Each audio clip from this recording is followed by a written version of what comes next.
कैसे हैं मेरे प्यारे भाइयों एंड बहनों। आई होप कि आप लोग अच्छे होंगे। आपकी जो स्टडी चलेगी काफी बेहतरीन चलेगी। तो आज के क्लास में हमने लेकर आया है क्लास 12th के केमिस्ट्री के मस्ट इंपोर्टेंट ऑब्जेक्टिव क्वेश्चन जो आपके फाइनल बोर्ड एग्जाम के लिए काफी ज्यादा इंपॉर्टेंट है और काफी ज्यादा महत्वपूर्ण है।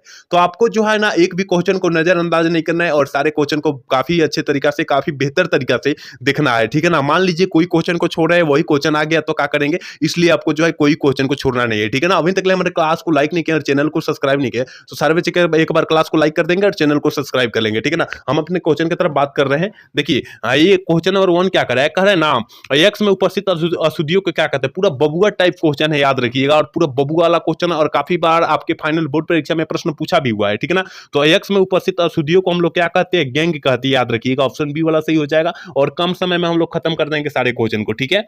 चलिए क्वेश्चन नंबर 2 क्या कर रहा है, यानी 2 नंबर क्वेश्चन कर रहा है ना कि निम्न में कौन सी दवा बुखार को कम करता है। कौन सी दवा जो होता है बुखार को कम करने में किया जाता है, तो एंटीपायरेटिक दवा को किया जाता है। ऑप्शन सी वाला सही हो जाएगा, याद रखिएगा। 2 का ऑप्शन क्या हो जाएगा, सी हो जाएगा, याद रखना है। आपको जो है काफी अच्छे तरीका से देखना होगा सारे प्रश्न को, क्योंकि सारा प्रश्न जो है पूरा गैस किया हुआ प्रश्न है और आपके फाइनल बोर्ड परीक्षा में काफी बार पूछा भी गया है, इसलिए वो जो है आपको याद करना होगा सारे प्रश्न को, ठीक है। चलिए क्वेश्चन नंबर 3 क्या कर रहा है, करेक्ट है, मिथाइलेमीन को बनाया जा सकता है। मिथाइलेमीन को किसके द्वारा बनाया जा सकता है, तो हमने बताया था हॉफमैन ब्रोमाइड विक्रिया द्वारा बनाया जा सकता है। 3 का ऑप्शन बी वाला सही हो जाएगा, याद रखिएगा, ठीक है ना। शांतिपूर्वक आप लोग देखिएगा सारे क्वेश्चन को, ठीक है।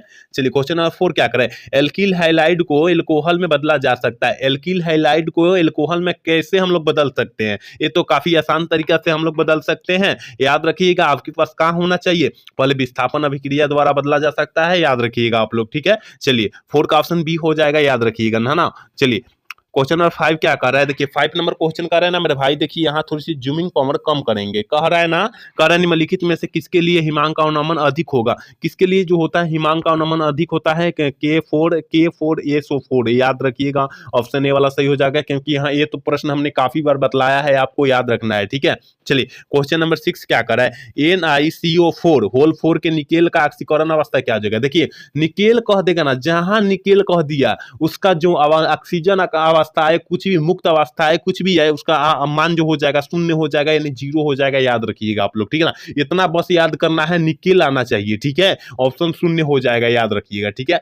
चलिए क्वेश्चन नंबर 7 क्या कर रहा है कि कह रहा है ना क्रेपोलेक्टम किसका मोनोमर है। जल्दी से जो है ना 7 का ऑप्शन बतला दीजिए, तो हमने बतलाया था, याद रखिएगा, लाइलॉन 6 के जो है ना मोनोमर है, याद रखिएगा। ऑप्शन ए वाला सही हो जाएगा, ठीक है।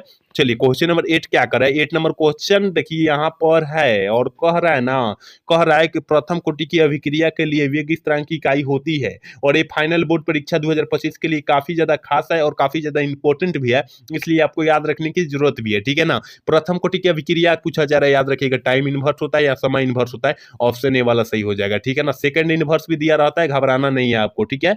चलिए क्वेश्चन नंबर 9 क्या कर रहा है कि H3PO4 है एक, H3PO4 एक क्या है। जल्दी से जो है ना 9 का ऑप्शन बतला दीजिए क्या हो जाएगा, क्योंकि ये सब बबुआ वाला प्रश्न है और सारे बच्चे प्रश्न को जो है ना रट गए होंगे, ठीक है ना। द्विभाषमी कमल है, याद रखिएगा, क्या है, द्विभाषमी कमल है। 9 का ऑप्शन बी वाला सही हो जाएगा, ठीक है। आप लोग ना एक भी क्वेश्चन को नजरअंदाज न करें और सारे क्वेश्चन को बेहतर से बेहतर तरीका से देखने का प्रयास करें आप लोग, ठीक है। एक बार सारे बच्चे क्लास को लाइक कर लेंगे और चैनल को सब्सक्राइब कर लेंगे, सारे बच्चे जो क्लास में नए जुड़ रहे हैं ना और जो पुराने जुड़ रहे हैं, दोनों बच्चे के लिए हम बोल रहे हैं, ठीक है। चलिए क्वेश्चन नंबर 10 क्या करें, कारण निम्न में से कौन संक्रमण धातु की आयन आयन अनुचुंबकीय है। आयन जो है अनुचुंबकीय है, तो याद रखिएगा ऐसा प्रश्न आएगा आपके फाइनल बोर्ड परीक्षा में, काफी बार आएगा, ठीक है ना। याद रखिएगा CU2+ हो जाएगा, मतलब किसी को जो है ना CU किसी को 2 गो प्लस में दिया है, किसी को दिया है, ठीक है ना। अब जिसको दिया है Cl को दिया हो, जो लेने वाला हो रहता है उसको ही दिया जाता है, ठीक है ना, याद रखिएगा। ऑप्शन सी वाला सही हो जाएगा, ठीक है ना। चलिए क्वेश्चन नंबर 11 क्या कर रहा है, क्लोरोबेंजीन,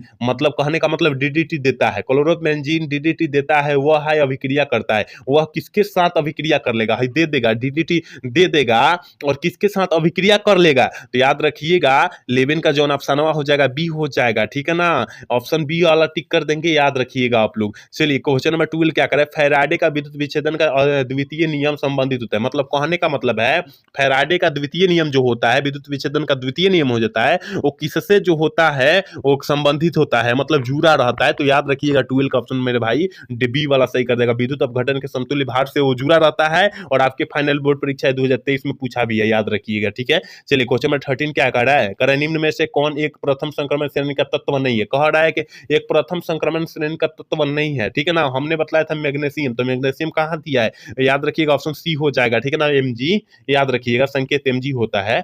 चलिए क्वेश्चन नंबर 14 क्या करे कि कॉपर पाइराइड का सूत्र जो होता है क्या होता है।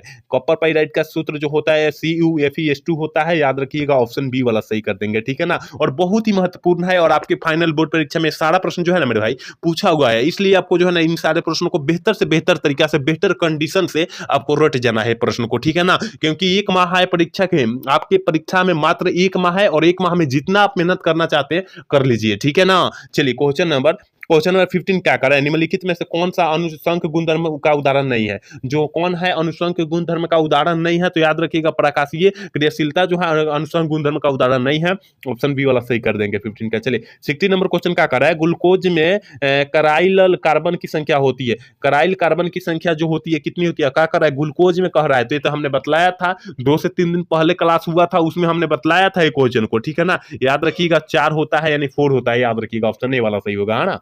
चलिए क्वेश्चन नंबर 17 क्या करा है, करा है कि CH3I में एंटीसेप्टिक क्रिया होती के कारण है, क्या है एंटीसेप्टिक क्रिया का कारण जो है क्या है, तो याद रखिएगा 17 का ऑप्शन बी हो जाएगा। आयोडीन मुक्त होने का निकलना होता है, मुक्त होकर और निकलना होता है, ऑप्शन बी वाला सही हो जाएगा, ठीक है। चलिए क्वेश्चन नंबर 18 क्या करे, ग्लिसरॉल है एक, ग्लिसरॉल एक क्या है, ग्लिसरॉल जो है एक क्या है, तो याद रखिएगा ट्राईहाइड्रिक एल्कोहल है, ऑप्शन डी वाला सही हो जाएगा। 19 नंबर क्वेश्चन करे कि चक्रीय मेटाफास्फोरिक अम्ल में पी और फेन एकल बंध है, फेन एकल बंध है, और इसमें जो है कार्बन संख्या पूछा जा रहा है, बंधन की संख्या पूछा जा रहा है, एक और एक 2 को जुड़ा है ना, इसका मतलब 3 हो जाएगा, ठीक है, ऑप्शन सी वाला सही हो जाएगा, ठीक है। चलिए क्वेश्चन नंबर 20 क्या कर रहा है कि कह रहा है कि स्मेल्टिंग के धातु की हाइड्राइड के साथ कह रहा है ऑक्साइड के साथ अपचयन में समतुल्य होता है। समतुल्य किसका होता है, किसके साथ समतुल्य कर लेता है, संयुक्त कर लेता है, तो याद रखिएगा 20 का ऑप्शन जो जाएगा सी हो जाएगा, ठीक है ना। मैग्नीशियम के साथ संयुक्त कर लेता है, ठीक है। 21 नंबर क्वेश्चन कर रहे हैं ना, निम्नलिखित में से कौन संघनन बहुलक नहीं है। देखिए इस टाइप से क्वेश्चन आपके फाइनल बोर्ड परीक्षा में पूछे जाएंगे, तो आपको याद रखना है, ठीक है ना। कौन संघनन बहुलक नहीं है, तो डिकॉन नहीं है, ठीक है, ऑप्शन डी वाला सही हो जाएगा 21 का, ठीक है। चलिए क्वेश्चन नंबर 22 क्या करें, निम्नलिखित में से कौन द्वितीयक सेल है, कौन जो है द्वितीयक सेल का उदाहरण है। याद रखिएगा द्वितीयक सेल हम किससे बोल सकते हैं, लेड स्टोरेज बैटरी को द्वितीयक सेल बोलते हैं, और लेक चलके बैटरी को जो बोलते हैं प्राथमिक सेल बोलते हैं, आप लोग याद रखिएगा। तो इसका ऑप्शन जो हो जाएगा फाइनल ऑप्शन बी वाला टिक करेंगे हम लोग, ठीक है। 23 नंबर क्वेश्चन करें कि निम्न में से कौन तापमान के द्वारा प्रभावित नहीं होता है। जो तापमान से प्रभावित नहीं होता है, इसका मतलब मोलालता की यहाँ बात किया जा रहा है, ऑप्शन जो हो जाएगा सी हो जाएगा, ठीक है। चलिए क्वेश्चन नंबर 24 क्या कर रहा है, कह रहे ना डोलोमाइट खनिज में पाए जाते हैं। डोलोमाइट खनिज में क्या पाया जाता है, जल्दी से जो है 24 का ऑप्शन फटाफट टिक कीजिए, क्या हो जाएगा, ठीक है ना। तो हमने बतलाया था कि डोलोमाइट खनिज में जो पाया जाएगा मैग्नीशियम भी पाया जाएगा और कैल्शियम भी पाया जाएगा, ए और बी दोनों, सॉरी बी और सी दोनों, डी दोनों हो जाएगा, ठीक है ना। यहाँ बी में भी दिया है और सी में भी, डी में भी दिया है, दोनों मारिएगा, ठीक है ना। यहाँ पर दोनों आंसर टाइप हो गया, याद रखिएगा दोनों आंसर होगा, पूरा करेक्ट आंसर है, याद रखिएगा, ठीक है ना। ए और बी और डी दोनों हो जाएगा, याद रखिएगा आप लोग, ठीक है। चलिए क्वेश्चन नंबर 25 क्या कह रहा है, कह रहा है कि सोडियम ऑक्साइड में सोडियम की कोऑर्डिनेशन संख्या जो होती है कितनी होती है। सोडियम की कोऑर्डिनेशन संख्या पूछा जा रहा है, जल्दी से बतलाइए 25 का ऑप्शन, ठीक है। तो याद रखिएगा 4 होगी, ऑप्शन बी वाला सही हो जाएगा, याद रखना है, ठीक है। चलिए 26 नंबर क्वेश्चन क्या कर रहा है, निम्न में से कौन लायोफिलिक कोलाइड है। देखिए अगर पूछता लायोफिलिक कोलाइड नहीं है, ठीक है ना, लायोफिलिक कोलाइड नहीं है तब हम लोग कुहासा मारते, लेकिन यहाँ पूछा जा रहा है लायोफिलिक कोलाइड है, पूछा जा रहा है, गोंद हो जाएगा, ऑप्शन बी वाला सही हो जाएगा, ठीक है, आप लोग याद रखिएगा। चलिए क्वेश्चन नंबर 27 क्या करें कि निम्न में से कौन सी धातु प्रचुर मात्रा में भूपट्टिज में पाई जाती है और आपके फाइनल बोर्ड परीक्षा 2025 के लिए काफी ज्यादा खास है और काफी ज्यादा इंपॉर्टेंट है कि प्रचुर मात्रा में भूपट्टिज पर सबसे अधिक पाई जाती है, कौन सा धातु है, जल्दी से जो है 27 का ऑप्शन बता दीजिए, क्या हो जाएगा, एल्युमिनियम है, एल, इसका संकेत जो होता है एल होता है, याद रखिएगा, ठीक है, ऑप्शन सी वाला टिक कर देंगे, ठीक है। थोड़ी सी क्लास फास्ट हो जाए क्योंकि कम समय में हम लोग सारे क्वेश्चन को समाप्त करेंगे, इसलिए जो है आपका क्लास थोड़ा फास्ट हो रहा है, ठीक है। चलिए क्वेश्चन नंबर 28 क्या करें कि निम्न में से कौन सबसे शक्तिशाली ऑक्सीकारक है। ऑक्सीकारक पदार्थ है, देखिए ऑक्सीकारक होता है, एक होता है अवकारक होता है, अवकारक, ठीक है ना, एक अवकारक होता है, याद रखिएगा। ऑक्सीकारक पदार्थ कहेगा तो F2 मारिएगा और अवकारक कहेगा तो I2 मारिएगा, ठीक है ना। तो यहाँ अवकारक ऑक्सीकारक कहा है तो F2 मारेंगे, ऑप्शन ए वाला टिक कर देंगे। 28 का ऑप्शन जो हो जाएगा ये वाला टिक हो जाएगा, लेकिन अवकारक का बात करता तब R2 मारते यानी आयोडीन मारते, याद रखिएगा, दोनों याद रखिएगा और स्पष्ट रूप से याद रखिएगा क्योंकि आपके फाइनल बोर्ड परीक्षा के लिए काफी ज्यादा इंपॉर्टेंट है। ठीक है, चलिए क्वेश्चन नंबर 29 क्या करें कि निम्न में से किसका आयनिक विभव का मान अधिक होता है, अधिकतम होता है, किसका आयनिक विभव का मान सबसे अधिकतम होता है, फास्फोरक का होता है। ठीक है ना, ऑप्शन बी वाला सही हो जाएगा। ठीक है, चलिए क्वेश्चन नंबर 30 क्या कर रहा है, 30 नंबर क्वेश्चन करेगा सामान्य सूत्र CnH2n+2 वाले यौगिक होते हैं, सामान्य सूत्र CnH2n2 वाले यौगिक होते हैं। देखिए हमने बतलाया था CnH2n-2 बतलाया था, ये देखिए, और फिर एक CnH2n बतलाया था हमने। ठीक है ना, तो देखिए अगर यहाँ 2 पूछा है तो एल्केन का ही तो करेक्ट आंसर हो जाएगा, एल्केन का ऑप्शन सी वाला सही हो जाएगा। लेकिन यहाँ CnH2n-2 करता तो एल्काइन मारते, और एल्कीन मारते ना CnH2n मारते, याद रखिएगा आप लोग, तीनों का याद रखिएगा। तो इसका करेक्ट आंसर सी होगा क्योंकि एल्केन का पूछा गया सूत्र यहाँ पर दिया गया है। ठीक है, चलिए क्वेश्चन नंबर 31 क्या कर रहा है, निम्न में से कौन सा प्रथम पंक्ति का संक्रमण तत्व नहीं है, कौन जो है प्रथम पंक्ति का संक्रमण तत्व जो है नहीं है, तो 31 का ऑप्शन जो हो जाएगा सी हो जाएगा, मैग्नीशियम नहीं है, ऑप्शन सी वाला ठीक करेंगे। 32 नंबर क्वेश्चन कर रहा है निम्नलिखित में से कौन अक्रिस्टलीय ठोस पदार्थ है, कौन जो है अक्रिस्टलीय ठोस पदार्थ का उदाहरण, हीरा और ग्रेफाइट क्रिस्टलीय ठोस पदार्थ का उदाहरण है, और साधारण नमक भी क्रिस्टलीय ठोस का पदार्थ, लेकिन अक्रिस्टलीय ठोस का पदार्थ जो हो जाएगा कांच, रबर, प्लास्टिक, ये जो होता है ना अक्रिस्टलीय ठोस पदार्थ का उदाहरण होता है, ऑप्शन सी वाला सही हो जाएगा। याद रखिएगा जो हमने बतला रखा है ना वो काफी बेहतर तरीका से बतला रखा है। ठीक है ना, और जो बच्चा मेरा कंटिन्यूटी से क्लास किया होगा ना सारे आंसर मार देगा, सारा आंसर मार देगा वो। ठीक है ना, और आंसर मारना ही है आपको। ठीक है, चलिए 33 नंबर क्वेश्चन क्या कर रहा है, कह ना द्रवित सोडियम क्लोराइड के वैद्युत अपघटन में केक से कैथोड पर मुक्त होता है, कैथोड पर जो होता है क्या मुक्त होता है, जल्दी से जो है ना 33 का ऑप्शन बतला दीजिए क्या हो जाएगा, सोडियम कैथोड पर मुक्त होता है, याद रखिएगा। और एनोड पर क्या होता है, एनोड पर हाइड्रोजन होता है। ठीक है ना, याद रखिएगा, दोनों याद रखिएगा, एक होता है एनोड होता है, एक होता है कैथोड, क्योंकि ये 2023 वाला प्रश्न में, ये 2023 वाला प्रश्न में पूछा, पेपर में पूछा गया प्रश्न। ठीक है ना, तो आप लोग याद रखिएगा। चलिए 34 नंबर क्वेश्चन का 96,500 कूलम विद्युत CuSO4 की विलयन में मुक्त करता है, मुक्त क्या करता है, और आपके फाइनल बोर्ड परीक्षा 2023 में भी प्रश्न पूछा हुआ है। अगर आप लोग मॉडल सेट पढ़े होंगे या टारगेट का बुक पढ़े होंगे ना तो उसमें अवेलेबल एक क्वेश्चन दिया होगा। ठीक है ना, और देखा दिया भी होगा, साइड में लिख भी दिया होगा इसमें क्वेश्चन में देकर कि क्वेश्चन कौन में पूछा है। ठीक है ना, तो उसको देखेंगे तो मिल जाएगा आपको। ठीक है ना, 31.76 ग्राम तांबा रहता है। ठीक है ना, मतलब कॉपर रहता है, ऑप्शन बी वाला सही हो जाएगा। ठीक है ना, चलिए क्वेश्चन नंबर 35 क्या करा है, करा निम्नलिखित में से कौन सी धातु प्राकृतिक में मुक्त अवस्था में पाई जाती है, यहाँ मुक्त अवस्था में पाई जाती है, मतलब प्राकृतिक में। ठीक है ना, प्राकृतिक में पूछा जा रहा है। ठीक है, तो 35 का ऑप्शन क्या हो जाएगा, तो याद रखना है, सुनना, मतलब प्राकृतिक में मुक्त अवस्था में पाया जाएगा। ठीक है ना, मतलब होता है क्या होता है, Ag होता है। ठीक है, ऑप्शन जो हो जाएगा डी हो जाएगा, इसका संकेत Ag होता है, याद रखिएगा, ऑप्शन डी वाला सही करेंगे। ठीक है, चलिए 36 नंबर क्वेश्चन करें, निम्नलिखित में से कौन हाइड्रोजन बंधन नहीं बनाता है। देखिए हाइड्रोजन से क्या मारिएगा, हाइड्रोक्लोरिक अम्ल मारिएगा। ठीक है ना, हाइड्रोक्लोरिक अम्ल जो होता है हाइड्रोजन से बंधन नहीं बनाता है, इसका मतलब HCl नहीं बनाता है। ठीक है ना, हाइड्रोक्लोरिक अम्ल नहीं बनाता है, याद रखिएगा, ऑप्शन सी वाला सही हो जाएगा। ठीक है, 37 नंबर क्वेश्चन में हीलियम का मुख्य स्रोत क्या होता है, हीलियम का मुख्य स्रोत क्या होता है, याद रखिएगा, हीलियम का मुख्य स्रोत जो होता है मोनाजाइट होता है, ऑप्शन सी वाला हम लोग टिक करेंगे 37 का। याद रखिएगा आप लोग एक भी क्वेश्चन को नजरअंदाज मत कीजिएगा, एक बार सारे बच्चे क्लास को लाइक करेंगे। ठीक है ना, क्योंकि इतना बच्चा क्लास में जुड़ा है और क्लास को एक भी बच्चा लाइक नहीं किया, सारे बच्चे क्लास को लाइक कर लीजिए। ठीक है, चलिए 38 नंबर क्वेश्चन क्या कर रहा है कि XeF4 की आकार होता है, XeF4 की आकार का यहाँ देखिए काफी बच्चे मारेंगे चतुष्फलकीय मार देंगे तो गलत हो जाएगा, क्योंकि वो टारगेट से याद किया है, तो आपको चतुष्फलकीय नहीं मरना है। ठीक है ना,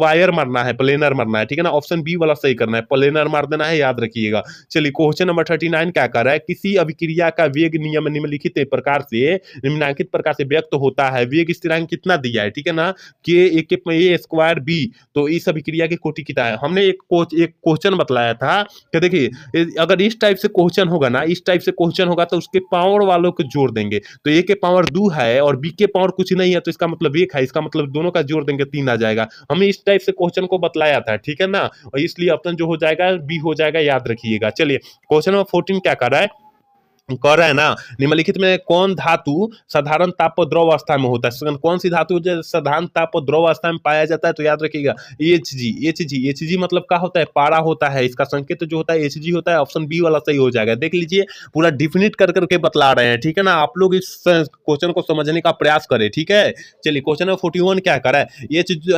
H2SO4 है, H2SO4 क्या है, तो H2SO4 जो होता है बहुत ही खतरनाक अम्ल होता है, यानी सल्फ्यूरिक अम्ल होता है, ऑप्शन जो हो जाएगा ये वाला सही हो जाएगा। ठीक है, चलिए क्वेश्चन नंबर 42 क्या करेगा, किस ग्रुप के तत्व को संक्रमण तत्व कहा जाता है या संक्रमण तत्व के नाम से हम लोग जानते हैं। तो याद रखिएगा 2024 के लिए ये पूछा गया था, 2024 में पूछा गया था और 2025 में पूछे जाने की काफी ज्यादा संभावना है, क्योंकि 2024 में प्रश्न पूछा गया था। ठीक है ना, तो याद रखिएगा डी ब्लॉक के तत्व को संक्रमण तत्व के नाम से जानते हैं, याद रखिएगा। ठीक है, चलिए क्वेश्चन नंबर 43 क्या कर रहा है कि सल्फाइड एक्स का समाहरण या सांद्रण किया जाता है। सल्फाइड एक्स का समाहरण या सांद्रण किससे किया जाता है, तो सल्फाइड एक्स बोला जा रहा है, फेन उत्प्लावन विधि से करते हैं। 43 का ऑप्शन जो हो जाएगा ये वाला सही हो जाएगा। ठीक है, चलिए 44 नंबर क्वेश्चन करेगा सोडियम आवर्त सारणी के किस ग्रुप के सदस्य, सोडियम जो होता है आवर्त सारणी के किस ग्रुप के सदस्य होता है, तो याद रखिएगा ग्रुप 1 के तत्व होता है। ठीक है ना, ये सदस्य होता है, ऑप्शन ए वाला सही हो जाएगा। पूरा किताब से जो है ना बहुत ही महत्वपूर्ण क्वेश्चन है और नीचे और प्रश्न है, इसलिए आपको जो है याद करने की जरूरत है। ठीक है, चलिए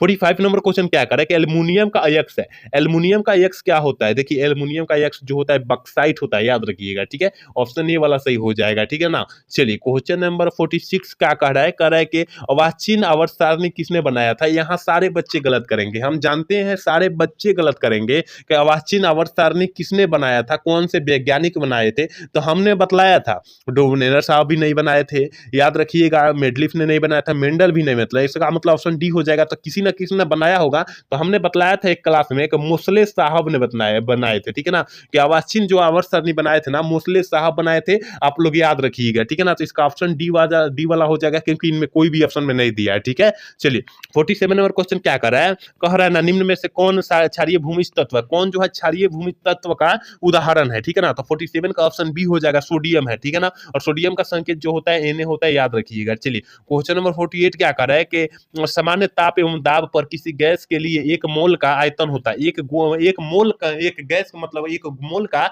आयतन पूछा जा रहा है। ठीक है ना, गैस का आयतन पूछा जा रहा है, याद रखिएगा 48 का ऑप्शन हो जाएगा, बी हो जाएगा, क्योंकि आपके टारगेट बुक में स्पष्ट रूप से क्वेश्चन दिया हुआ है। ठीक है, चलिए क्वेश्चन नंबर 49 क्या कर रहा है, सोना धातु की ऑक्सीकरण संख्या जो होती है कितनी होती है, ये याद रखिएगा 2025 के लिए बहुत ही खास है और काफी इंपॉर्टेंट भी है कि सोना धातु की ऑक्सीकरण संख्या जो होती है कितनी होती है, +1 होती है। ऑप्शन ए वाला सही हो जाएगा। चलिए आज के क्लास के लास्ट क्वेश्चन 50 नंबर क्वेश्चन है, बोरॉन विकर्षण संबंध दर्शाता है। बोरॉन जो होता है विकर्षण जो होता है संबंध किससे दर्शाता है, तो याद रखिएगा 50 का ऑप्शन जो जाएगा सी हो जाएगा, सिलिकॉन से दर्शाता है। ऑप्शन सी वाला टिक कर देंगे। तो यहाँ हमने 50 क्वेश्चन काफी इंपॉर्टेंट बतलाया है, उम्मीद करते हैं आप लोग पूरा क्लास देखे होंगे तो काफी अच्छे तरीके से समझ में आया होगा। ठीक है ना, आज का क्लास कैसा लगा आप लोग कमेंट करके जरूर बताइएगा। अगर अच्छा लगा हो तो चैनल को सब्सक्राइब और लाइक करना तो भूलिएगा। जय हिंद, जय भारत।